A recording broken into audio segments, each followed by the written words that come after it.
എല്ലാ വിദ്യാർത്ഥികൾക്കും ഒരിക്കൽ കൂടി ഓൺലൈൻ ക്ലാസ്സിലേക്ക് സ്വാഗതം. നമ്മൾ കഴിഞ്ഞ ക്ലാസ്സിൻ്റെ അവസാനത്തിലെ പറഞ്ഞു നിർത്തിയിരുന്നത് പോലെ തന്നെ ഈ ക്ലാസ്സിൽ നമ്മൾ ചർച്ച ചെയ്യാൻ പോകുന്നത് മലയാള മനോരമയുടെ വളർച്ചയുടെ 4 ഘട്ടങ്ങളെക്കുറിച്ചിട്ടാണ്. മനോരമ എങ്ങനെ ഇന്ന് കാണുന്ന അവസ്ഥയിലേക്ക് വളർന്നു വലുതായി എന്നുള്ള വലിയൊരു ചരിത്രമാണ് നമ്മളിനി പരിശോധിക്കാനായിട്ട് പോകുന്നത്. Malayalam Manorama is one of the largest circulated language daily in India with a circulation of more than 2 million copies. 2 million എന്ന് വെച്ചാൽ 1 million is equal to 10 lakhs. 2 million means 20 lakhsനും മീതെ അവരുടെ പ്രസിദ്ധീകരണം പോകുന്നു എന്നാണ് പറയുന്നത്. With more than a century of experience in newspaper industry, Malayalam Manorama has on the vanguard of innovation, professionalism and social commitment. ഞാൻ പറഞ്ഞ വാൻഗാർഡ് ഓഫ് ഇന്നോവേഷൻ, ഞാൻ പറഞ്ഞല്ലോ കാലഘട്ടത്തിനൊപ്പം സഞ്ചരിച്ച പത്രം, അതുകൊണ്ട് ഇന്നും നിലനിൽക്കുന്നു. ദെൻ പ്രൊഫഷണലിസം, എങ്ങനെ ഒരു പത്ര സ്ഥാപനം മുന്നോട്ട് പോകണം എന്നുള്ളതിനെക്കുറിച്ച് കൃത്യമായ ദിശാബോധമുള്ളതുകൊണ്ടാണ് അവരിന്ന് കാണുന്ന അവസ്ഥയിലേക്ക് ഉയർന്നു വന്നു. മൂന്നാമത്തെ ഏറ്റവും വലിയ പ്രത്യേകത സോഷ്യൽ കമ്മിറ്റ്മെൻറ്റ്. ഈ രാജ്യത്തോട്, ഈ സമൂഹത്തോട്, വ്യക്തികളോട്, ഒരു സൊസൈറ്റിയോട്, കേരളത്തോട് അവർക്കുള്ള കമ്മിറ്റ്മെൻറ്റാണ് അവരെ ഇത്രത്തോളം വളർത്തിയത്.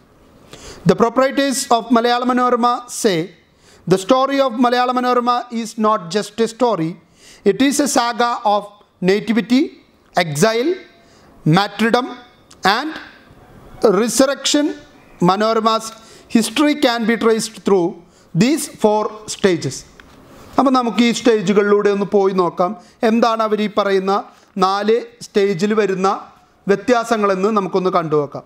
നേറ്റിവിറ്റി, തുടക്കം, ചെറുപ്പം, ഏറ്റവും ശൈശവദശയിലുള്ള കാലഘട്ടം. The Malayala Manorama company was registered as A joint stock company in Travancore in 1888. It was the second company to be registered and the first to have started operation in Travancore. ആദ്യമായിട്ട് ഒരു company, stock company, joint stock company എന്ന് വെച്ച് കഴിഞ്ഞാൽ ഒരുപാട് പേരുടെ ഓഹരികൾ കൂട്ടിച്ചേർത്തിട്ടുള്ള company.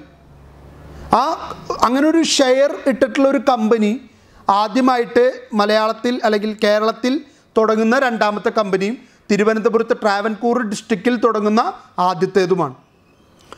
It's share capital consisted of 100 shares each priced at ₹100. 100 രൂപയുടെ 100 share, അങ്ങനെയാണ് കമ്പനി സ്റ്റാർട്ട് ചെയ്യുന്നത്. ഇപ്പം ഞാൻ 100 രൂപ ഇട്ടാൽ എനിക്ക് 1 ഷെയർ, ഞാൻ 200 ഇട്ടാൽ എനിക്ക് കമ്പനിയിൽ 2 ഷെയർ. അങ്ങനെ 100 രൂപയുടെ 100 ഷെയറുകൾ കൂട്ടിച്ചേർത്ത് 10,000 രൂപ ക്യാപിറ്റൽ സ്വരൂപിച്ചുകൊണ്ടാണ് കമ്പനി സ്റ്റാർട്ട് ചെയ്യുന്നത്. Although the company was registered in 1888, the first issue rolled out of its press in Kottayam. Company തിരുവനന്തപുരത്ത് ട്രാവൻകൂറിൽ രജിസ്റ്റർ ചെയ്താലും പ്രസിദ്ധീകരണം ആരംഭിക്കുന്നത് കോട്ടയത്ത് തന്നെയാണ്. കോട്ടയത്തു നിന്നാണ് മനോരമ തുടങ്ങുന്നത്. മനോരമയുടെ ഉത്ഭവം അവിടെ നിന്നാണ്. ഇന്ന് വളർന്നുകൊണ്ടിരിക്കുന്നത് അവിടെ നിന്നാണ്. നിങ്ങൾക്ക് പോയി കഴിഞ്ഞാൽ, കോട്ടയത്ത് പോയി കഴിഞ്ഞാൽ മനോരമയുടെ ഓഫീസ് കണ്ടാൽ മനസ്സിലാവും. അവരുടെ ആ പഴമ, ആ പ്രൗഢി അവരിപ്പോഴും നിലനിർത്തിക്കൊണ്ട് പോകുന്നു. On March 22, 1890 it was a weekly published on Saturdays. മനോരമയും ഡെയിലി ആയിട്ടൊന്നല്ല തുടങ്ങിയത്, ആഴ്ചയിൽ ഒരു വട്ടം, അത് ശനിയാഴ്ച മാത്രം. Kandathil Varghese Mappillai, a talented writer and an experienced hand in newspaper business, was the founder editor of Manorama. മനോരമയുടെ സ്ഥാപക എഡിറ്ററായിരുന്നു കണ്ടത്തിൽ വർഗീസ് മാപ്പിളൈ.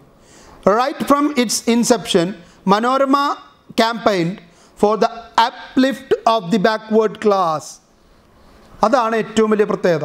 ബാക്കിയുള്ളവരൊക്കെ സോഷ്യൽ കമ്മിറ്റ്മെൻറ്റ് പറയുന്നു, ക്രിസ്ത്യാനിറ്റിയെ പറയുന്നു, മറ്റു മതങ്ങളെ പറയുന്നു, നാഷണാലിസ്റ്റ് മൂവ്മെൻറ്റിനെ പറയുന്നു, ഒക്കെ ശരി.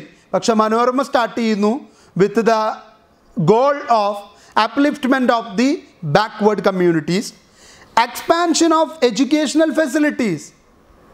എല്ലാവർക്കും പഠിക്കാൻ പറ്റണം, ചെറിയ കുട്ടികൾ മുതൽ എല്ലാവർക്കും പഠിക്കാൻ പറ്റണം.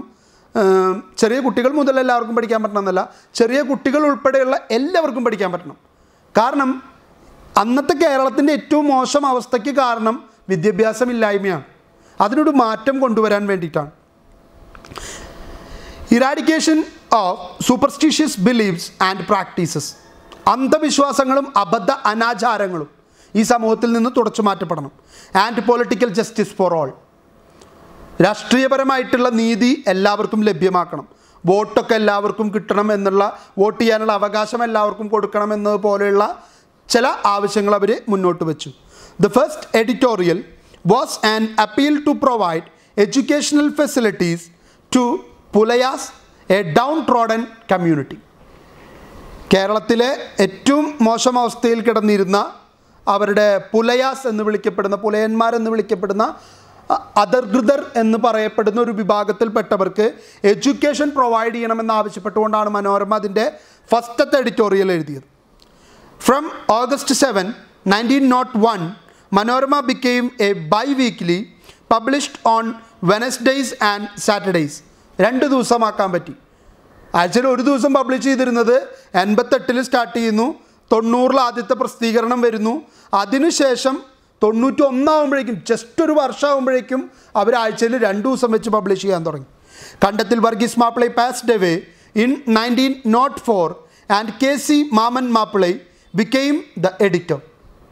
The new editor vigorously campaigned for the right of the people in the face of autocratic rule in Travancore.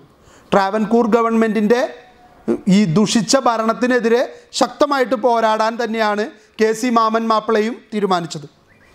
Manorama actively supported the civil right movement, agitation for responsible government and social reform.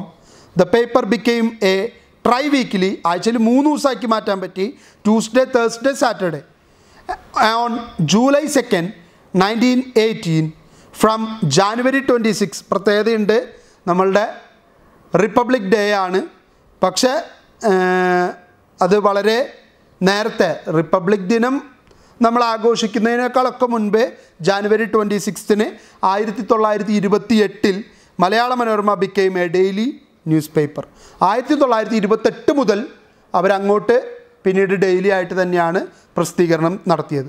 അപ്പോൾ അവരുടെ ആ വളർച്ച, ആ ശൈശവ കാലഘട്ടത്തെക്കുറിച്ചിട്ടാണ് nativity എന്ന് പറയുന്ന, ആ തുടക്കം എന്ന് പറയുന്ന ആ ഒരു ഘട്ടത്തിൽ ഇപ്പോൾ പറഞ്ഞത്. ഇനി സെക്കൻഡ് ഘട്ടം എക്സൈൽ ആൻഡ് മാട്രിഡം. മാട്രിഡം എന്ന് വെച്ച് കഴിഞ്ഞാൽ രക്തസാക്ഷിത്വം എന്നാണ് അർത്ഥം. എക്സൈൽ എന്ന് വെച്ചാൽ പുറത്താക്കപ്പെടലാണ്. എന്തുകൊണ്ട് പുറത്താക്കപ്പെട്ടു, എന്തുകൊണ്ട് രക്തസാക്ഷിത്വം വഹിക്കേണ്ടി വന്നു എന്നുള്ളത് നമുക്ക് നോക്കാം. Malayala Manorama antagonised the Travancore government when it is actively supported the abstention movement, Nivartana movement. This movement was launched for the redistribution of legislative constituencies to ensure equitable representation of all sections of the society. അപ്പോൾ അബ്സ്റ്റേഷൻ മൂവ്മെൻറ്റിൽ വളരെ ശക്തമായിട്ട് പങ്കെടുത്ത് ട്രാവൻകൂർ ഗവൺമെൻറ്റിനെ വിമർശിച്ചു. ഈ movement എന്തിനു വേണ്ടിയിട്ടായിരുന്നു? ഈ മൂവ്മെൻറ്റ് നടത്തിയിരുന്നത് റീഡിസ്ട്രിബ്യൂഷൻ ഓഫ് ലെജിസ്ലേറ്റീവ് കോൺസ്റ്റിറ്റ്യുവൻസി, ഈ എലക്ഷൻ നടക്കുന്ന കോൺസ്റ്റിറ്റ്യുവൻസീസിൻ്റെ ഡിസ്ട്രിബ്യൂഷൻ കൃത്യമാക്കണം എന്നുള്ള ആവശ്യപ്പെട്ടുകൊണ്ടാണ്. കാരണം കൃത്യമായില്ലെങ്കിൽ എന്താ പ്രശ്നം എന്നറിയോ? ഒരു വിഭാഗം വലിയൊരു കോൺസ്റ്റിറ്റ്യുവൻസി, മറ്റേതൊരു കുഞ്ഞു കോൺസ്റ്റിറ്റ്യുവൻസി. ഇതെന്തിനാ വേണ്ടിയിട്ട് ചെയ്യണമെന്നറിയോ? അവിടെ ചില പർട്ടിക്കുലർ വ്യക്തികൾ മാത്രം ജയിക്കാൻ വേണ്ടിയിട്ടാണ്. ഇപ്പോൾ നമ്മളിപ്പോൾ പറയുന്ന പുതുക്കാട് മണ്ഡലം, ഒല്ലൂർ മണ്ഡലം, കൊടുങ്ങല്ലൂർ മണ്ഡലം, തൃശ്ശൂർ മണ്ഡലം എന്നൊക്കെ പറയുന്നു. അതിനൊക്കെ ഒരു ജിയോഗ്രഫിക്കലിയും എന്താ പറയുക, ജനസംഖ്യയുടെ കണക്കിലും പോപ്പുലേഷൻ റേറ്റിലും ഒരല്പം സാമ്യമുണ്ടായിരിക്കും. പക്ക പെർഫെക്റ്റായിട്ട് ഇത്ര ജനസംഖ്യ, ഇത്ര ഭൂപ്രകൃതി എന്നൊന്നുമല്ല. എന്നാലും ഏകദേശം ഒരു കണക്ക് വെച്ചിട്ടാണ് ഇതിന് ഓരോന്നിനെയും നിശ്ചയിക്കുന്നത്. പണ്ട് അങ്ങനെയല്ല. ഇപ്പോൾ ഈ ഒരു 10 വീടിൻ്റെ ഏരിയയിൽ ഞാൻ വളരെ പോപ്പുലർ ആണെങ്കിൽ എനിക്ക് ജയിക്കാൻ വേണ്ടി ആ 10 വീടുകൾ മാത്രം ഒരു കോൺസ്റ്റിറ്റ്യുവൻസി. അപ്പുറത്ത് 150 വീടുകളുടെ ഇടയിൽ ഞാൻ പോപ്പുലർ ആണെങ്കിൽ ആ 150 വീടുകൾ ഒരു കോൺസ്റ്റിറ്റ്യുവൻസി. 10ൻ്റെ ഒരു കോൺസ്റ്റിറ്റ്യുവൻസിയും 150ൻ്റെ ഒരു കോൺസ്റ്റിറ്റ്യുവൻസി. അത് ഓരോരുത്തരുടെ പ്രാധാന്യം മനസ്സിലാക്കി അവർ ജയിക്കാൻ വേണ്ടി ചെയ്യുന്നതാണ്. അപ്പോൾ അത് മാറ്റി ഈക്വൽ ഡിസ്ട്രിബ്യൂഷൻ നടത്തണമെന്നാവശ്യപ്പെട്ടുകൊണ്ടാണ് അബ്സ്റ്റേഷൻ മൂവ്മെൻറ്റ് നടക്കുന്നത്. അതിന് സപ്പോർട്ട് ചെയ്തതിൻ്റെ പേരിൽ ട്രാവൻകൂർ ഗവൺമെൻറ്റിൻ്റെ ശത്രുവായിട്ട് മനോരമ മാറി. Later the paper backed the state Congress movement for responsible government. Sir CP Ramaswamy Iyer, the Diwan of Travancore, brutally suppressed the agitation. Manorama carried detailed report of the police high-handedness in this event. ആ സമയത്ത് ദിവാനായിരുന്ന sir C P Ramaswamy, നിങ്ങൾക്കറിയാം, മൂക്ക് മുറിച്ച് നമ്മൾ പ്രതിഷേധം ഒക്കെ രേഖപ്പെടുത്തിയതാണ്. പണ്ട് ഈ കമ്മ്യൂണിസ്റ്റുകാരൊക്കെ ജാഥ നടത്തുമ്പോൾ എപ്പോഴും പറയും, സി പിക്ക് പോയത് മൂക്കാണെങ്കിൽ കരിങ്കാലി മുക്കിയ സൂക്ഷിച്ചോ എന്നൊക്കെ പറഞ്ഞിട്ട് പണ്ടൊക്കെ ജയ് വിളിക്കാറുണ്ട്. സി പി രാമസ്വാമിയായിട്ടുള്ള ദിവാൻ്റെ മൂക്ക് വെട്ടിക്കൊണ്ടാണ് അന്നിവിടെ പ്രതിഷേധം നടത്തിയത്. അപ്പോൾ അദ്ദേഹം അത്രയും റൂഡായിരുന്നു, അത്രയും ഓട്ടോക്രാറ്റിക് മൈൻഡഡ് ആയിട്ടുള്ളൊരു വ്യക്തിയായിരുന്നു. അദ്ദേഹം എന്ത് ചെയ്തു, ഇതിനെ പോലീസിനെ ഉപയോഗിച്ച് ശക്തമായിട്ട് ഇത്തരം ആജിറ്റേഷനുകളൊക്കെ അടിച്ചൊതുക്കി. പക്ഷേ പോലീസ് കാണിച്ച ഈ നരാധമ പ്രവർത്തനത്തെ മനോരമ വളരെ വലിയ രീതിയിൽ ക്രിട്ടിസൈസ് ചെയ്തുകൊണ്ട് തന്നെ ന്യൂസാക്കി മാറ്റി. On September 9, 1938, the Diwan banned Manorama and confiscated the press.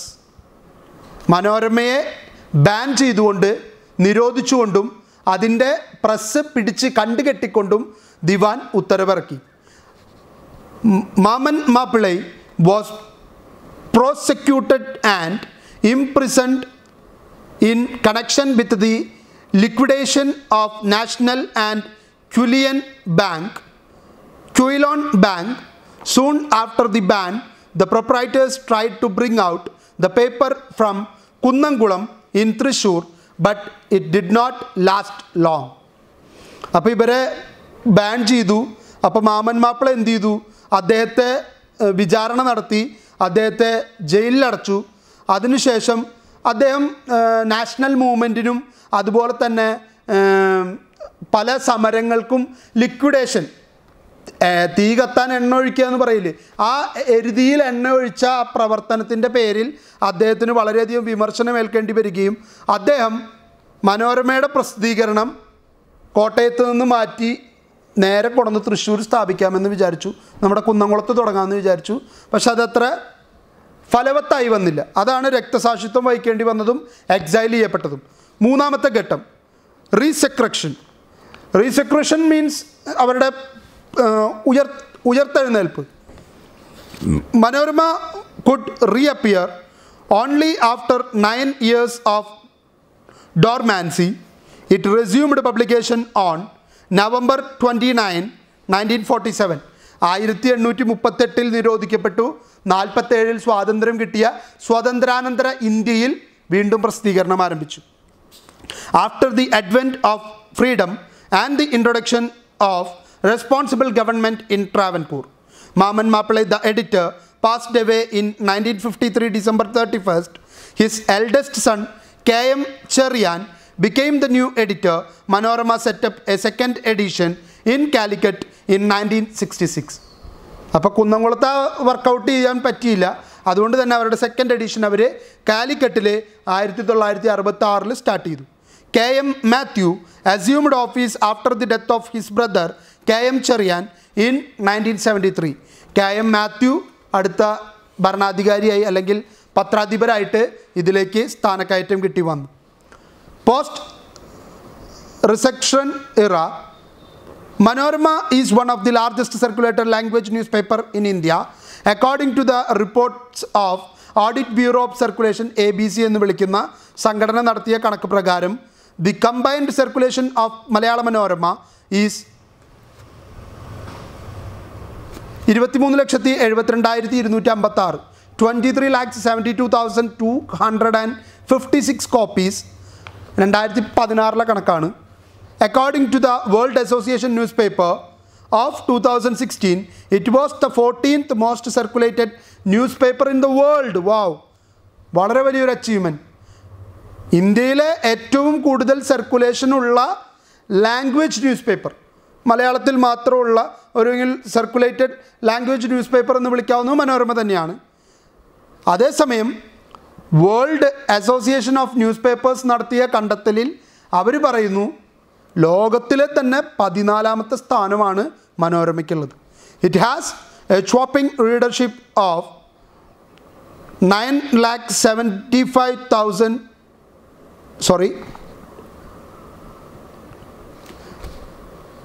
97,50,000 അത്രയും കോപ്പികളുടെ മൊത്തം വിറ്റുവരവ് ഉണ്ട് എന്നാണ് ഇവർ കണക്കാക്കപ്പെടുന്നത്. റീഡർഷിപ്പിൻ്റെ കാര്യത്തിൽ ഓക്കെ, സർക്കുലേഷനും റീഡർഷിപ്പും തമ്മിൽ വ്യത്യാസമുണ്ട്. കാരണം ഒരു പത്രം 23 ലക്ഷം കോപ്പി അച്ചടിച്ചാൽ അത് ചിലപ്പോൾ വായിക്കുന്നത് 23 ലക്ഷം ആൾക്കാരായിരിക്കില്ല. കാരണം എൻ്റെ വീട്ടിൽ പേപ്പർ വരുത്തിയാൽ ഞാനും വായിക്കും, എൻ്റെ ചേട്ടനും വായിക്കും, അമ്മയും വായിക്കും, അച്ഛനും വായിക്കും, പലരും വായിക്കും. അതേസമയം പേപ്പറിൻ്റെ എണ്ണം എടുത്താൽ ഒരെണ്ണേ പ്രിൻ്റ് ചെയ്ത് പോയിട്ടുള്ളൂ, വായിച്ചത് 5 പേരോ 6 പേരോ ആണ്. അപ്പോൾ റീഡർഷിപ്പ് കൂടുന്നതിൽ അതാണ് കാരണമെന്ന് മനസ്സിലാക്കുക. Readers according to Indian Readership Survey in 2019 reports. Its sister publications include Manorama Weekly, The Week, Vanida, Manorama Yearbook, Karshakasri and Balarama. ഇതൊക്കെ ഇവരുടെ തന്നെ പ്രസിദ്ധീകരണങ്ങളാണ്. ഇത് കൂടാതെ ഇന്നിപ്പോൾ അവർക്ക് സമ്പാദ്യം പോലത്തെ പ്രസിദ്ധീകരണങ്ങളുണ്ട്. മാതൃഭൂമിയുടെ യാത്ര പോലത്തെ ഒരു സഞ്ചാരം പോലത്തെ ഒരു പ്രസിദ്ധീകരണം ഇവർക്കുണ്ട്. അതുപോലെ തന്നെ ഇനിയിപ്പോൾ പുതിയതായിട്ട് വരാൻ പോകുന്നത് മാതൃഭൂമി സ്പോർട്സിനോട് കിടപിടിക്കുന്ന ഒരു സ്പോർട്സിൻ്റെ പ്രസിദ്ധീകരണം ഇവർക്ക് വരാനുണ്ട്. അതുകൂടാതെ സ്റ്റാർ ആൻഡ് സ്റ്റൈൽ പോലത്തെ പ്രസിദ്ധീകരണങ്ങൾ ഇവർ നടത്തുന്നുണ്ട്. Most of these publications have definite leadership in circulation both at the national and state level. ഇവരുടെ ഈ പ്രസിദ്ധീകരണങ്ങൾക്കൊക്കെ വളരെ മികച്ച റീഡർഷിപ്പും ഉണ്ട്. പ്രത്യേകിച്ച് ബാലരമയൊക്കെ നമുക്ക് ഒരിക്കലും ജീവിതത്തിൽ മറക്കാൻ പറ്റാത്തതാണ്. From humble beginning in 1888 with a capital of 10,000, Malayala Manorama has became A powerful institution. It has combined professionalism, innovative marketing strategies and high standard of journalism in its stride towards heights of glory and excellence. ഇന്ന് കാണുന്ന വളർച്ചയ്ക്ക് കാരണമായി തീർന്നത് അവർ professionalism എന്ന് പറയുന്നത് അങ്ങേയറ്റം കൂടെ കൊണ്ടുപോവുകയും ഒപ്പം തന്നെ നല്ല രീതിയിൽ ഈ പത്രത്തെ മാർക്കറ്റ് ചെയ്യാൻ ഇവർ തയ്യാറായി എന്നുള്ളതും വലിയൊരു അഡ്വാൻറ്റേജ് ആയിട്ട് ഇവർക്ക് ഇന്നും എടുത്തു പറയാനായിട്ട് പറ്റുന്നുണ്ട്. Role of Malayalam press during freedom struggle. ഇനി മലയാളം പ്രസ് ഏതൊക്കെയാണ് ഫ്രീഡം സ്ട്രഗിളിൻ്റെ സമയത്ത് വളരെ ശക്തമായിട്ടുള്ള നേതൃത്വം അല്ലെങ്കിൽ കോൺട്രിബ്യൂഷൻ കേരളത്തിൽ നടത്തിയത് എന്നുള്ളതാണ് നമ്മളിനി നോക്കാനായിട്ട് പോകുന്നത്. വളരെ പ്രധാനപ്പെട്ട 6 പത്രങ്ങളെ കുറിച്ചിട്ടാണ് ഇതിൽ പറയുന്നത്. The present day Kerala comprised 3 different administrative units in pre-independence period, the 2 princely states of Travancore and Cochin and Malabar, which was under the direct rule of Madras Presidency. The independence movement that picked up momentum in the early 20th century gradually spread to the entire country. Kerala was no exception. Political consciousness and national awakening was quite alive and active here. The press played a valiant role in the freedom struggle. നമുക്കറിയാവുന്ന പോലെ 3 presidential States ആയിട്ടാണ് കേരളത്തെ തിരിച്ചിരുന്നത്: ട്രാവൻകൂർ, കൊച്ചിൻ, മലബാർ. ഈ 3ഉം Madras പ്രസിഡൻസിയുടെ direct കൺട്രോളിലാണ് നമ്മൾ വന്നിരുന്നത്. അതുകൊണ്ട് തന്നെ independence എന്ന് പറയുന്നത് നേടിയെടുക്കാൻ വേണ്ടി ഇന്ത്യയിലെ മറ്റ് സംസ്ഥാനങ്ങളും മറ്റ് സ്റ്റേറ്റ്സും പടപൊരുതിയതുപോലെ കേരളവും ശക്തമായിട്ടുള്ള നേതൃത്വം കൊടുത്തിട്ടുണ്ട്. അതിന് സഹായിച്ച കുറേ പത്രങ്ങളെയാണ് നമ്മളിനി പരിചയപ്പെടാൻ പോകുന്നത്. Christian missionaries and local governments established a number of schools which led to a social awakening and spread of literacy. Many newspapers were started in various places and a few among them vigorously supported the Indian National Congress and its activities. Christian missionaries പ്രസിദ്ധീകരണങ്ങൾ ആരംഭിക്കുക മാത്രമല്ല സ്കൂളുകളും start ചെയ്തു. ഒപ്പം തന്നെ ഗവൺമെൻറ്റും കുറച്ച് സ്കൂളുകൾ കൊടുത്തു. ആ സ്കൂളുകൾ വന്നതോടുകൂടി സാക്ഷരത എന്ന് പറയുന്നത് കൂടാനും ആളുകൾ വായന എന്ന് പറയുന്നതിലേക്ക് കൂടുതലായിട്ട് അടുക്കാനും കാരണമായി. ഈ വായന തന്നെയാണ് പത്രങ്ങൾ വായിക്കാൻ ആൾക്കാരെ പ്രേരിപ്പിച്ചതും ഈ പത്രങ്ങൾ ഏറ്റവും കൂടുതൽ സപ്പോർട്ട് ചെയ്തത് ഇന്ത്യൻ നാഷണൽ കോൺഗ്രസിന്. But it should be observed that not every Malayalam newspaper wholeheartedly supported the freedom movement. A brief history of the leading newspaper that played a role in freedom struggle is given below. അതിനർത്ഥം എല്ലാ മലയാള പത്രങ്ങളും ശക്തമായിട്ടുള്ള പോരാട്ടം നിർവഹിച്ചു എന്നൊന്നല്ല.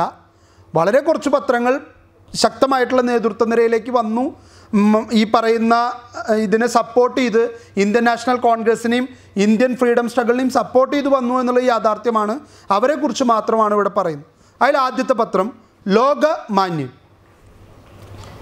It was edited by K Neelakanta Pillai and published by Poovathinkal Sebastian from Thrissur from 1920. നമുക്ക് അഭിമാനിക്കാവുന്ന നേട്ടമാണ്. തൃശ്ശൂരിൽ നിന്നും പൂവത്തിങ്കൽ സെബാസ്റ്റ്യനും അതുപോലെ തന്നെ അദ്ദേഹത്തിൻ്റെ കൂടെ എഡിറ്ററായിട്ട് കെ നീലകണ്ഠ പിള്ളയും കൂടി ലോകമാന്യൻ എന്ന് പറയുന്ന ഒരു പ്രസിദ്ധീകരണം ആരംഭിച്ചു. Lokamanyan actively supported the Indian National Congress and its activities. It also highlighted the misdeeds of the Kochi government. അപ്പോൾ തൃശ്ശൂർ എന്ന് പെടുന്നത് കൊച്ചി ഗവൺമെൻറ്റിൻ്റെ കീഴിലാണ്.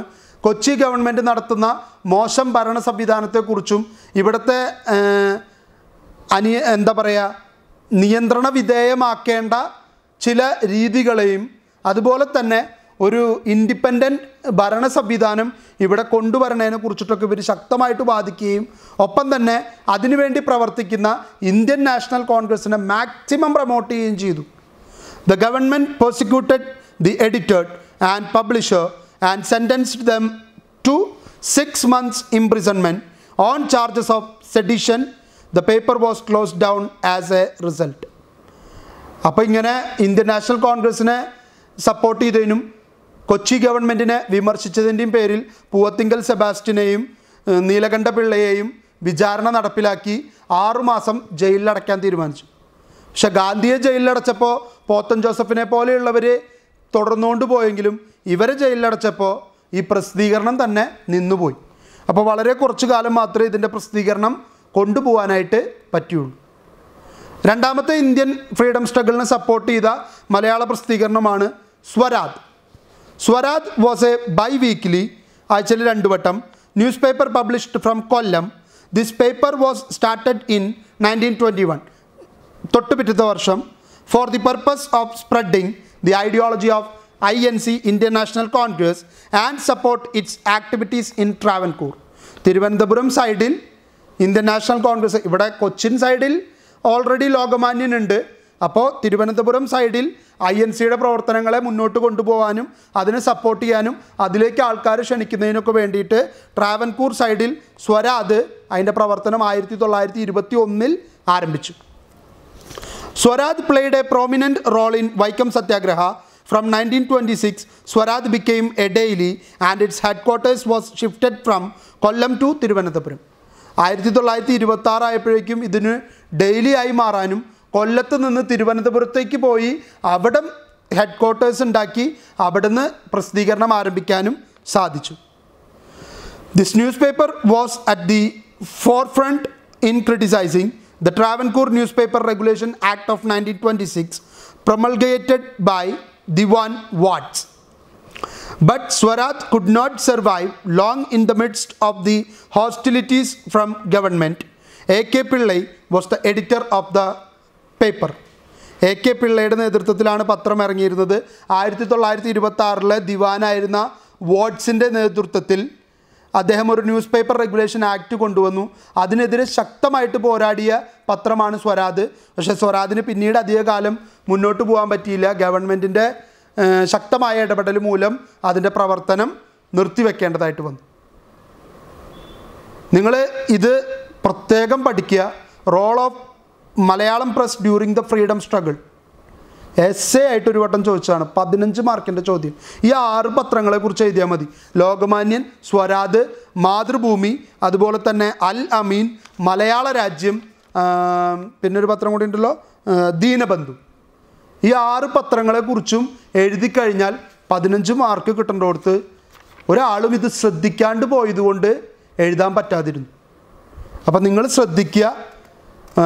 മനോരമ ചിലപ്പോൾ സെപ്പറേറ്റ് എസ്സേ ആയിട്ട് ചോദിക്കാം, ചിലപ്പോൾ ഒരു 5 മാർക്കിൻ്റെ ചോദ്യമായിട്ട് വരാം. 4 യുഗങ്ങളിലായിട്ട് 4 ഘട്ടങ്ങളായിട്ടാണ് മനോരമ വളർന്നത്.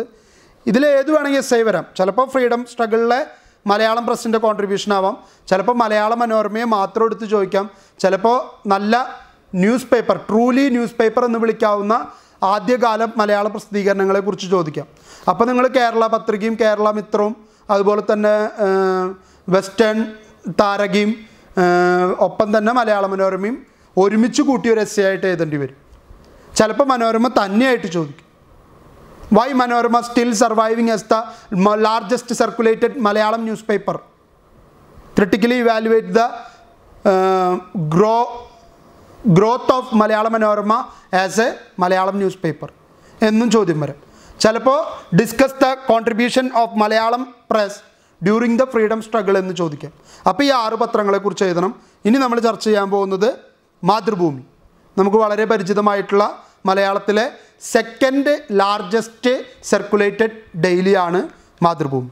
Mathrubhumi, the second largest Malayalam daily, has an impeccable nationalist origin. Based in Calicut, Madhubhumi was founded in 1922 as a public limited company in the aftermath of Gandhi's non-cooperation movement. ഗാന്ധിയുടെ നോൺ കോർപ്പറേഷൻ മൂവ്മെൻറ്റിൽ ആകൃഷ്ടരായിട്ട് ഒരു public limited കമ്പനിയായിട്ട് 1922 Calicut ബീച്ചിലേക്ക് പോകുന്ന വഴിക്ക് നിങ്ങൾക്ക് കാണാം. ഒരു ചെറിയ building തന്നെയാണ്, പക്ഷേ അന്ന് കാലത്ത് തൊട്ടുള്ള ബിൽഡിങ്ങാണ്. 1922 മാതൃഭൂമി അതിൻ്റെ പബ്ലിക്കേഷൻ ആരംഭിച്ചു. This ownership pattern of Mathrubhumi make it rare among the newspapers, most of which are closely held private companies owned by a single family.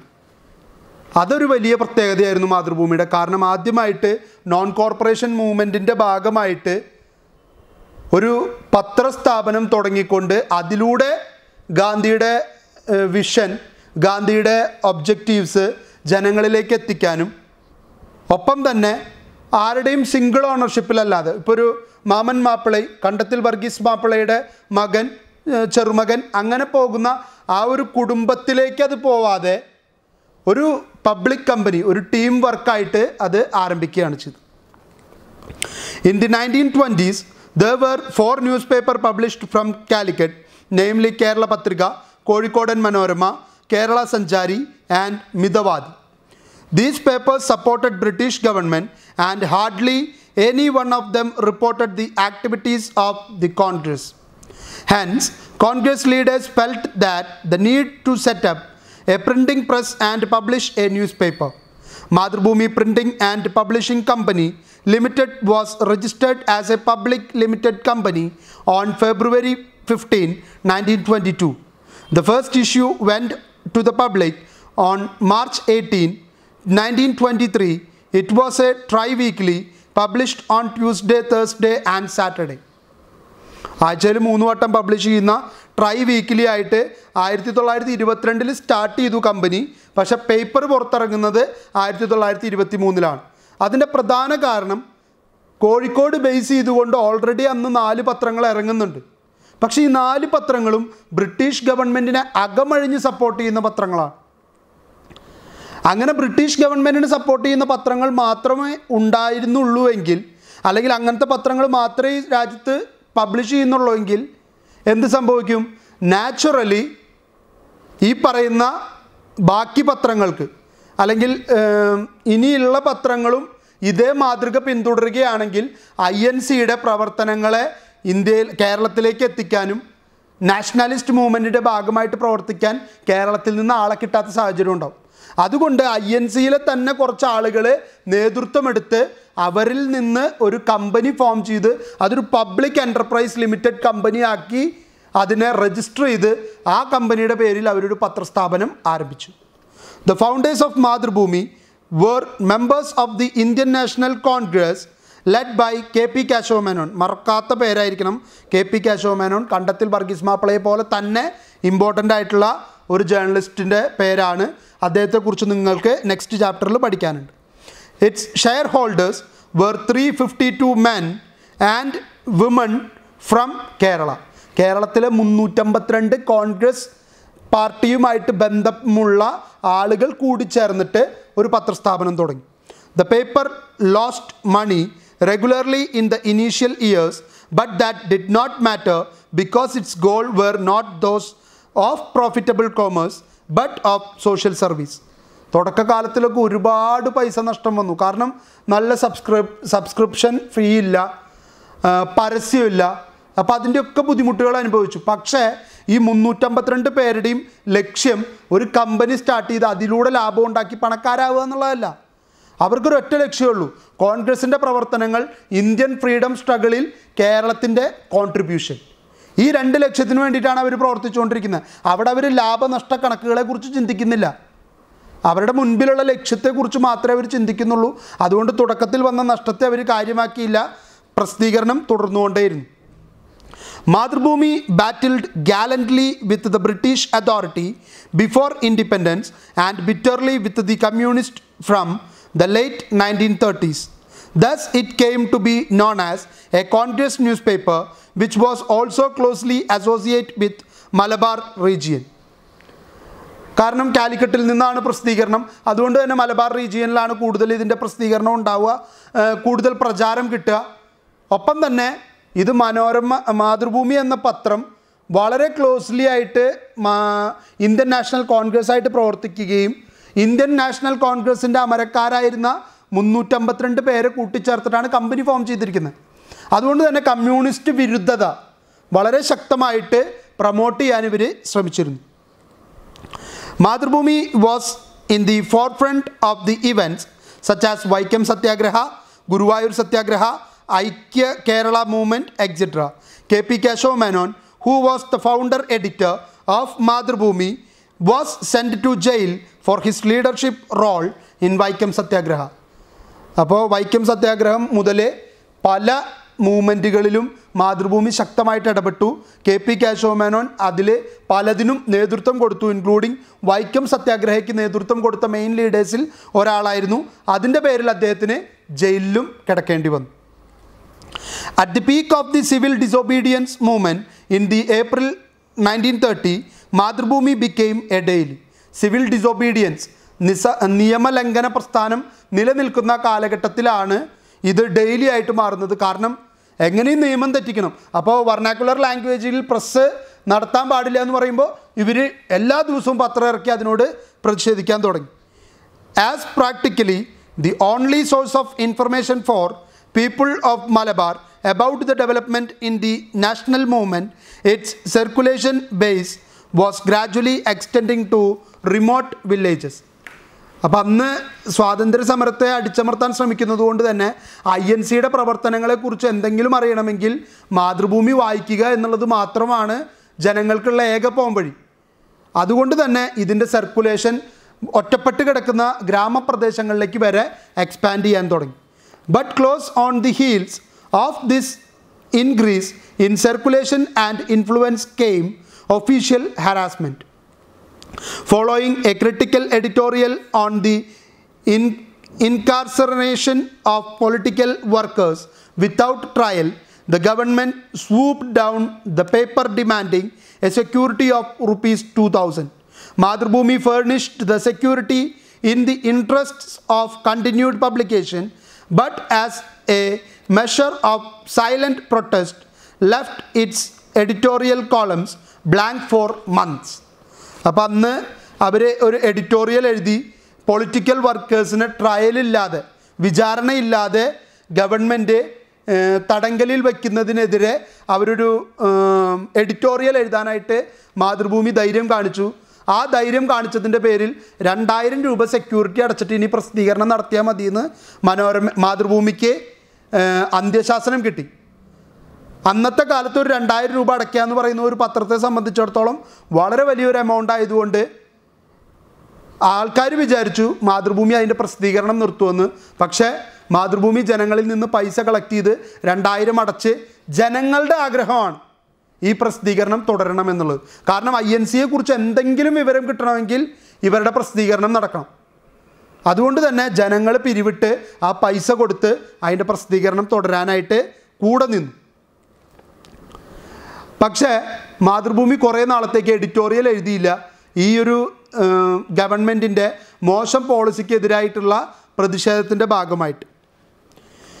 An article by Sanjayan, the well-known humorist, criticized the high-handedness of British Army personnel in Kochi. This provoked the Madras government and banned the daily altogether. A statewide agitation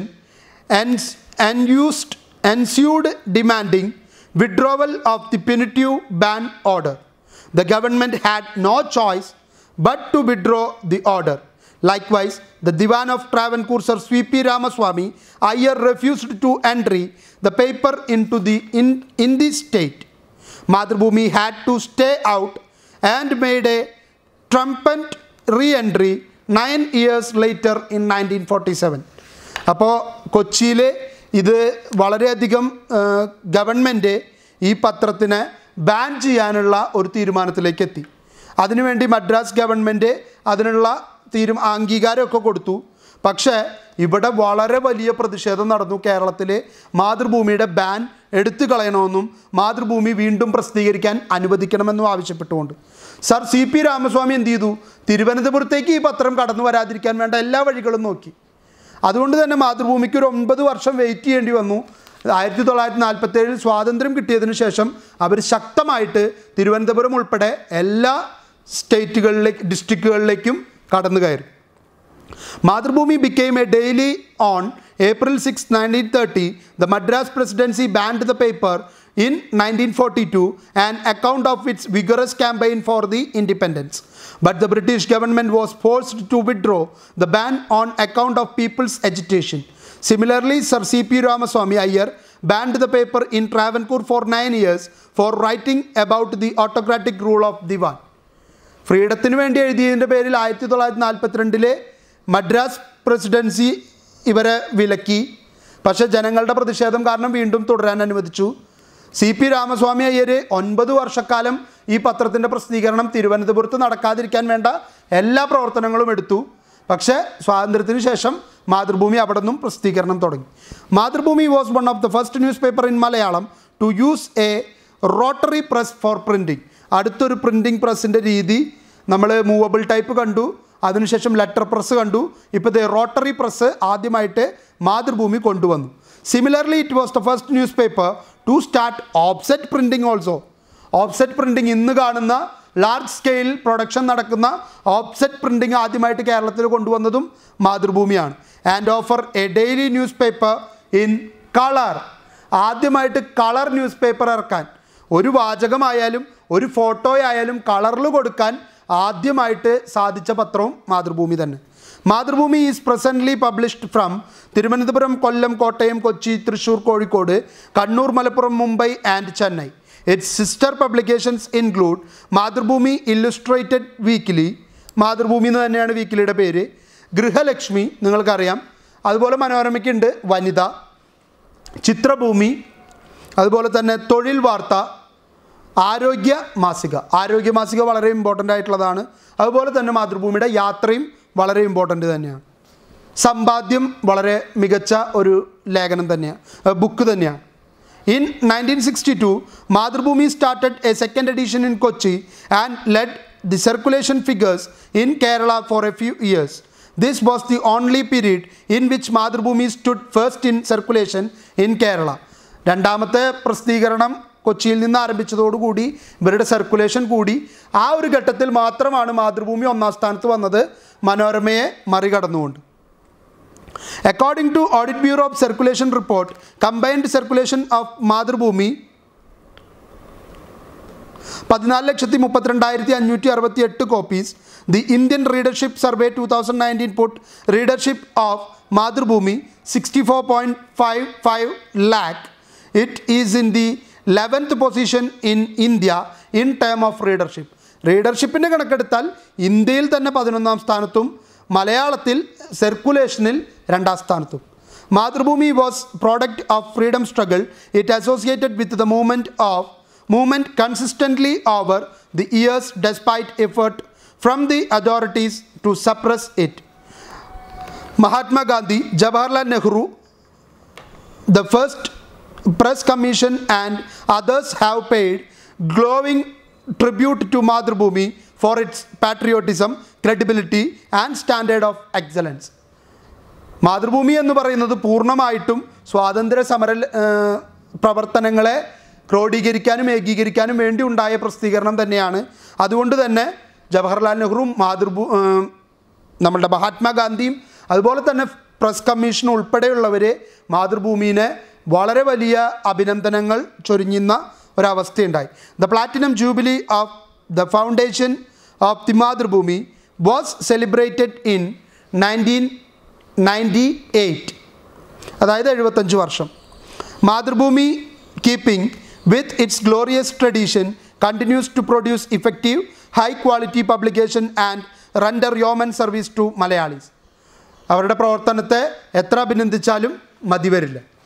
അടുത്ത പ്രസിദ്ധീകരണമാണ് അൽ അമീൻ. Al Amin was one of the most important newspaper that strengthened the national movement. This paper began in October 12 in 1924 from Calicut. വീണ്ടും കാലിക്കറ്റിൽ നിന്ന് തന്നെ. It was edited and promoted by Muhammad Abdul Rahman. Abdul Rahman ഗാന്ധിജിയുടെ വളരെ വലിയ ഫോളോവറായിരുന്നു അബ്ദുറഹ്മാൻ സാഹിബ്. അദ്ദേഹം പത്രം തുടങ്ങിയിട്ടാണ് ഗാന്ധിയോടുള്ള ഒരു അനുകൂല നിലപാടും ഒപ്പം തന്നെ സ്വാതന്ത്ര്യ സമരത്തിന് വേണ്ടി പ്രയത്നിച്ചതും. He was a great leader of the freedom struggle and reformer in Muslim community. While other newspapers faced difficulties from the government, Al Amin had to face obstacles both from the government and from the orthodox section of the Muslim community. നമുക്കറിയാം Muslim community അല്പം ഒന്ന് പിന്നോട്ട് വലിഞ്ഞു നിൽക്കുന്ന ഒരു orthodox മൈൻഡുള്ള ഇടുങ്ങിയ ചിന്താഗതി കൂടുതലുള്ള വിഭാഗമാണ്. ഞാനൊരു കമ്മ്യൂണിറ്റിയെ കുറ്റപ്പെടുത്തി പറയാല്ല കേട്ടോ, ആ ഒരു കാലഘട്ടത്തിൽ അങ്ങനെയായിരുന്നു. അപ്പോൾ അതിനെതിരെ ശബ്ദമുയർത്തിയ, സ്ത്രീകൾക്ക് വിദ്യാഭ്യാസം കൊടുക്കണം, സ്ത്രീകൾ പൊതുസമൂഹത്തിലേക്ക് ഇറങ്ങി വരണമെന്നാവശ്യപ്പെട്ട അബ്ദുറഹ്മാൻ സാഹിബിനെ ഒറ്റപ്പെടുത്താനായിട്ട് മുസ്ലിം കമ്മ്യൂണിറ്റി ശ്രമിച്ചിരുന്നു. അതുകൊണ്ട് തന്നെ ഇദ്ദേഹത്തിന് ഗവൺമെൻറ്റിൽ നിന്ന് മാത്രമല്ല ഭീഷണി, സ്വന്തം കമ്മ്യൂണിറ്റി തന്നെ അദ്ദേഹത്തിനെതിരായിരുന്നു. Al Amin became a daily in 1930s and it had to continuously face many problems from the government. Through an ordinance, the Madras Presidency confiscated the press in August 1930 and demanded to execute a bond of ₹2,000. The progressive ideas put forward by Al Amin also provoked the orthodox element of the Muslim community. ഞാൻ പറഞ്ഞല്ലോ 1930 പ്രസിദ്ധീകരണം തുടങ്ങിയ ഈ പത്രത്തിനെതിരെ വളരെ ശക്തമായിട്ടുള്ള രീതിയിൽ government ഇടപെടാൻ തുടങ്ങി 1930-കളിൽ. 1930 മദ്രാസ് പ്രസിഡൻസി ഇവരുടെ ഓഫീസ് കണ്ടുകെട്ടി അടച്ചുപൂട്ടി. എന്നിട്ട് 2000 രൂപയുടെ ബോണ്ട് തന്നാൽ മാത്രം തുറന്ന് പ്രവർത്തിച്ചാൽ മതി എന്ന് പറഞ്ഞു. പക്ഷേ അൽ അമീൻ മുന്നോട്ട് വെച്ച പുരോഗമനപരമായിട്ടുള്ള ചിന്താഗതികൾ ഇന്നും മുസ്ലിം കമ്മ്യൂണിറ്റിക്ക് തീരെ ഉൾക്കൊള്ളാൻ കഴിയാത്ത വിധത്തിൽ അത്ര പ്രോഗ്രസീവായിരുന്നു. The paper resumed publication on November 20, 1930 as a daily, but due to financial difficulties it had to be reverted as a tri-weekly. Daily ആയിട്ട് മാറാൻ 1930 അതിന് സാധിച്ചു. പക്ഷേ എല്ലാ ദിവസവും പ്രിൻ്റ് ചെയ്യാനുള്ള പൈസ അബ്ദുറഹ്മാൻ സാഹിബിന് ഒപ്പിക്കാൻ പറ്റാത്തത് കൊണ്ട് അത് വീണ്ടും ആഴ്ചയിൽ 3 തവണ എന്നുള്ള രീതിയിലേക്ക് തന്നെ മാറേണ്ടി വന്നു. On March 15, 1939 Al Amin became once again a daily newspaper. വീണ്ടും 1939 വീണ്ടും വീക്കിലി ആയി. The Madras government banned the paper on September 29, 1939 for its campaign for non-cooperation in World War II. The newspaper had to close down. 1939 second world war തുടങ്ങുന്നതിന് തൊട്ട് മുൻപായിട്ട് second world വാറിൽ നമ്മൾ സഹകരിക്കരുത്, Indians അതിനുവേണ്ടി സഹായം ചെയ്യരുത് എന്ന് പറഞ്ഞുകൊണ്ട് ഒരു ക്യാമ്പയിൻ നടത്തിയതിൻ്റെ പേരിൽ മദ്രാസ് പ്രസിഡൻസി ഇതിനെ ബാൻ ചെയ്യുകയും പിന്നീട് ഈ പത്രത്തിന് തുടർന്നു പോകാനുള്ള സാഹചര്യം ലഭിക്കാതെ വരികയും ചെയ്തു. Presently there is an evening newspaper under the same name, Calicut, promoted by the supporters of Muhammad Abdul Rahman. Recently the Department of Post, Government of India released a postal stamp to commemorate Abdul Rahman, who played a leading role in the freedom struggle. അപ്പോൾ ഇപ്പോഴും അതിൻ്റെ ഒരു evening news paper, ഒരു വൈകുന്നേരം ഇറങ്ങുന്ന ഒരു പത്രം ഇറങ്ങുന്നുണ്ട്. അത് അബ്ദുറഹ്മാൻ സാഹിബിനോടുള്ള താല്പര്യം കൊണ്ട് അദ്ദേഹത്തിൻ്റെ കുറച്ച് ഫോളോവേഴ്സ് തുടർന്നുകൊണ്ട് പോകുന്നതാണ്. അതുമാത്രമല്ല, നമ്മളുടെ ഇന്ത്യൻ പോസ്റ്റൽ ഡിപ്പാർട്ട്മെൻറ്റ് ഇദ്ദേഹത്തോടുള്ള ആദരസൂചകമായിട്ട് അദ്ദേഹത്തിൻ്റെ ഒരു പോസ്റ്റൽ സ്റ്റാമ്പ് ഇറക്കി അദ്ദേഹത്തോടുള്ള നന്ദി സൂചിപ്പിച്ചു. നെക്സ്റ്റ്, മലയാള രാജ്യം. It was a weekly newspaper edited and published by K.G. Shankar from Kollam, in 1929. Its main aim was to support Congress Party's activities. The paper made a special arrangement with API, Associated Press of India, and Reuters for getting the latest world news. അപ്പോൾ K G ശങ്കറിൻ്റെ ഒരു മിടുക്കാണ് കാണുന്നത്. K G Shankar മലയാള രാജ്യം എന്നൊരു പത്രം സ്ഥാപിക്കുന്നു. എന്തിനു വേണ്ടി? Congress പാർട്ടീനെ support ചെയ്യുന്നതിന് വേണ്ടി തന്നെ. കൊല്ലത്ത് നിന്നാണ് പ്രസിദ്ധീകരണം ആരംഭിക്കുന്നത്. പക്ഷേ ഇതിൻ്റെ പ്രത്യേകത നോക്കൂ, അതിനൊരു അറ്റാച്ച്മെൻ്റ് ഉണ്ടായിരുന്നു. ആരുമായിട്ട്? API ആയിട്ട് കണക്ഷൻ ഉണ്ടായിരുന്നു. വേൾഡ് ന്യൂസുകൾ കളക്ട് ചെയ്യുന്നതിന് വേണ്ടി റോയിറ്റേഴ്സുമായിട്ട് വരെ കണക്ഷൻ ഉണ്ടായിരുന്നു. അത് കെ ജി ശങ്കറിൻ്റെ മിടുക്കാണ്. അല്ലെങ്കിൽ മലയാളത്തിൽ ഒരു പത്രത്തിനും റോയിറ്റേഴ്സ് വാർത്തകൾ കൊടുക്കില്ല.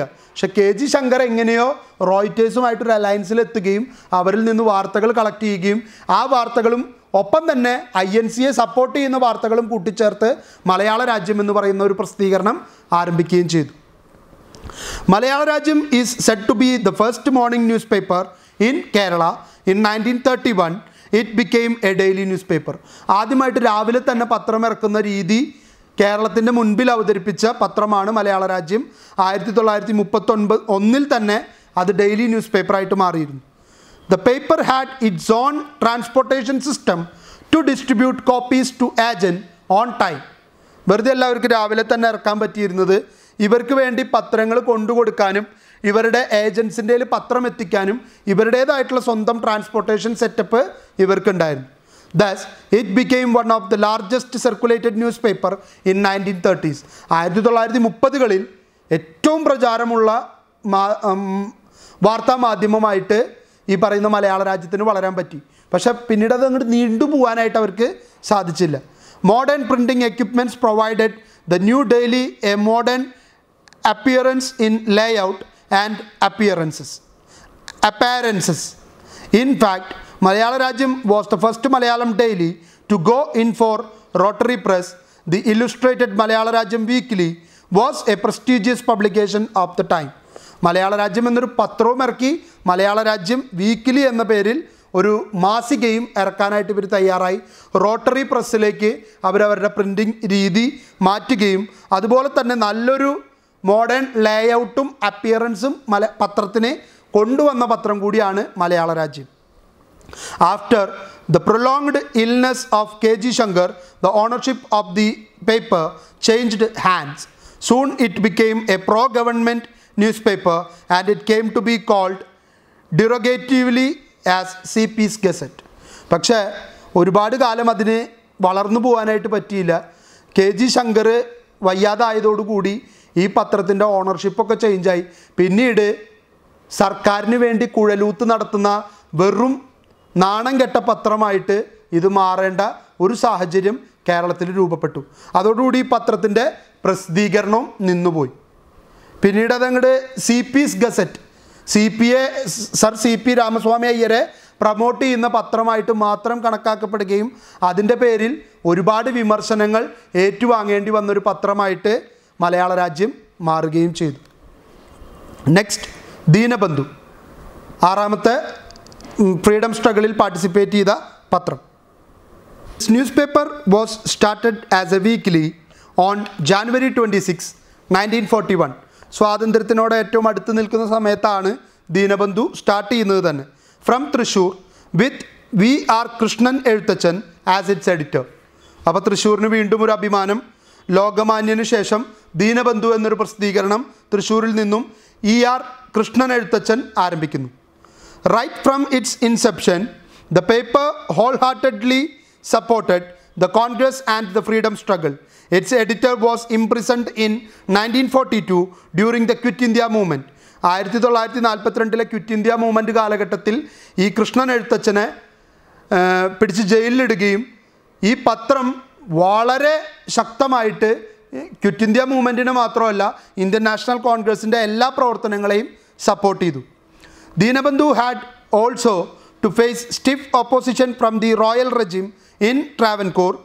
The paper was officially banned from this area, but enterprising workers of the paper smuggled copies to Travancore through underground channel located in the British enclaves of Tangasheri and Anchuteng. The ban was lifted only after independence. Dinabandhu was banned in the princely states of Kochi in 1942 and it could reappear only from 1944. ദീനബന്ധുവിനെ ഒരു തരത്തിൽ മാത്രമല്ല പല ഭാഗത്തു നിന്നും opposition നേരിടേണ്ടി വന്നു. ട്രാവൻകൂർ സൈഡിലേക്ക് ഈ പത്രത്തിൻ്റെ പ്രസിദ്ധീകരണം കൊണ്ടുപോകാനായിട്ട് അനുമതിയില്ലായിരുന്നു. ഇതവിടെ വിതരണം ചെയ്യാൻ പാടില്ല.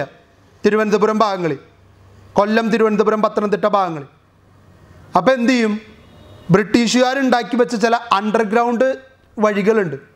അതിലൂടെ ആളുകൾ തന്നെ സ്വയം ഇത് സ്മഗിൾ ചെയ്ത് കൊണ്ടുപോവുക. കള്ളക്കടത്ത് കൊണ്ടുപോകുന്ന പോലെ പത്രം കൊണ്ടുപോയി അവിടെയുള്ള പ്രദേശവാസികൾക്കൊക്കെ വിതരണം ചെയ്യുന്ന ഒരു രീതിയിലേക്കാണ് ഇതിൻ്റെ പ്രവർത്തനം മുന്നോട്ട് പോയത്. 1942 കൊച്ചിയിൽ ഈ പ്രസിദ്ധീകരണത്തെ നിരോധിക്കുകയും 1944 ഇതിൻ്റെ പ്രസിദ്ധീകരണം വീണ്ടും പുനരാരംഭിക്കുകയും ചെയ്തു. It became a daily on January 26, 1946. The place of publication was shifted to Ernakulam. Sir C.P. Ramaswamy Iyer banned the circulation of this paper in Travancore.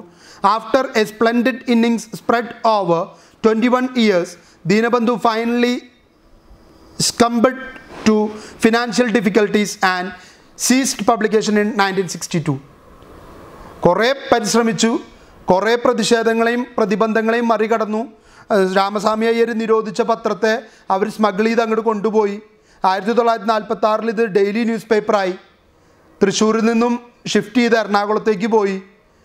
അതിനുശേഷവും പിടിച്ചു നിൽക്കാൻ കുറേ ശ്രമിച്ചെങ്കിലും ഫിനാൻഷ്യൽ ഡിഫിക്കൽട്ടീസ് കൂടിക്കൂടി അവസാനം ഈ പ്രസിദ്ധീകരണം നിർത്തിവെക്കേണ്ട ഒരു സാഹചര്യത്തിലേക്ക് കാര്യങ്ങൾ ചെന്നെത്തുകയായിരുന്നു. അതുവരെ ചെന്നെത്തുന്നത് വരെ, അല്ലെങ്കിൽ ഇത് കൊണ്ടുപോകാൻ തടസ്സം നേരിട്ടപ്പോഴൊക്കെയും ഇവരിതിനെതിരെ ശക്തമായിട്ട് ഫൈറ്റ് ചെയ്ത് നിൽക്കുകയും അതിൻ്റെ ഭാഗമായിട്ട് ഇവർക്കിതിനെ വേറൊരു തലത്തിലേക്ക് കൊണ്ടെത്തിക്കാനുള്ള ഒരു സാഹചര്യം ലഭിക്കുകയും ചെയ്തു എന്നുള്ളതാണ് ഏറ്റവും വലിയ കാര്യമായിട്ട് കണക്കാക്കപ്പെടുന്നത്. ഇനി നമുക്കിതിൻ്റെ ഒരു കൺക്ലൂഷൻ ഒന്ന് നോക്കാം. It is nearly impossible to give an exhaustive list of the names of newspaper and journals that played a role in the freedom struggle. We have discussed the publications that had played a predominant role in the freedom struggle. Several other newspapers had also contributed to the freedom struggle movement.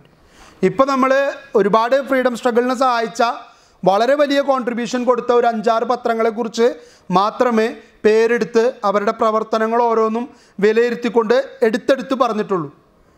ഇവരെ കൂടാതെ ഇനിയും പല പത്രങ്ങളും അവരുടേതായിട്ടുള്ള contribution freedom സ്ട്രഗിളിലേക്ക് കൊടുത്തിട്ടുള്ളവരുണ്ട്. അവരിൽ ചിലരുടെ പേരുകൾ just ഒന്ന് പറഞ്ഞു പോവാണ്. The freedom struggle was A fertile period in Malayalam journalism. Newspapers sprang up in quick succession, often to go under with the equal speed. Most of these publications could not survive owing to financial difficulties and in some cases following repression by the authorities. The prominent among them include Baje Bharatham, Baje Keralam, Kerala Kesari, Yuva Bharatham, Deepam, Prabhadam, Paura Prabha and Paura Dhwani. ഇത്രയും പത്രങ്ങൾ കൂടി വളരെ കൃത്യമായിട്ടുള്ള രീതിയിൽ Indian freedom സ്ട്രഗിളിന് വേണ്ടി ശ്രമിച്ച മലയാളം പത്രങ്ങളാണ്. പക്ഷേ ഇവർക്കൊന്നും എടുത്തു പറയത്തക്ക വലിയൊരു കോൺട്രിബ്യൂഷൻ കൊടുക്കാനോ അവർക്ക് നിരന്തരമായിട്ട് നിലനിന്ന് പോകാനോ സാഹചര്യം ഉണ്ടായില്ല. വന്നു, വളരെ പെട്ടെന്ന് തന്നെ പ്രസിദ്ധീകരണം ആരംഭിക്കുന്നു, പെട്ടെന്ന് തന്നെ നിർത്തിവെക്കേണ്ടി വരുന്നു, അടുത്ത പത്രത്തിലേക്ക് പോകുന്നു. അങ്ങനെ ഒരു കൺസിസ്റ്റൻസി ഇല്ലാതെ പോയ പത്രങ്ങളാണ് നമ്മളിപ്പോൾ പറഞ്ഞ പേരുകളൊക്കെ. The history of Malayalam journalism is intricately interwoven with the history of freedom struggle in Kerala. Among the many newspapers that supported the freedom struggle, only a handful have survived till today. But all of them played an important role in the shaping opinions, instructing people and carrying out the watchdog function of the media Importantly, these newspapers mobilized people for the country's freedom struggle against the imperialist.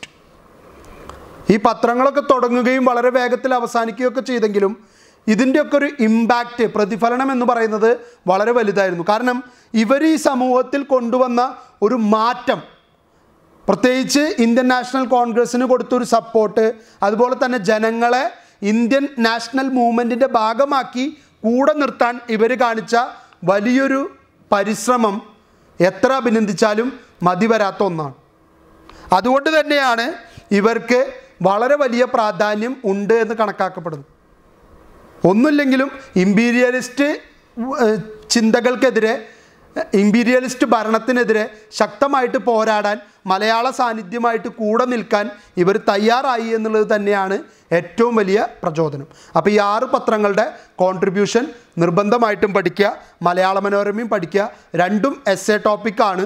അതുകൊണ്ടാണ് ഈ ക്ലാസ്സും അല്പം വീതി കൂടിപ്പോയിട്ടുണ്ടെങ്കിൽ തന്നെ അതിൻ്റെ കാരണം അതാണ്. ആ ഇമ്പോർട്ടൻസ് മനസ്സിലാക്കി നിങ്ങൾ 2 എസ്സേ ആണ് പഠിക്കുന്നത് എന്നുള്ളത് ഈ ചാപ്റ്ററിലൂടെ നിങ്ങൾക്ക് ബോധ്യമാവാൻ വേണ്ടിയിട്ടാണ്.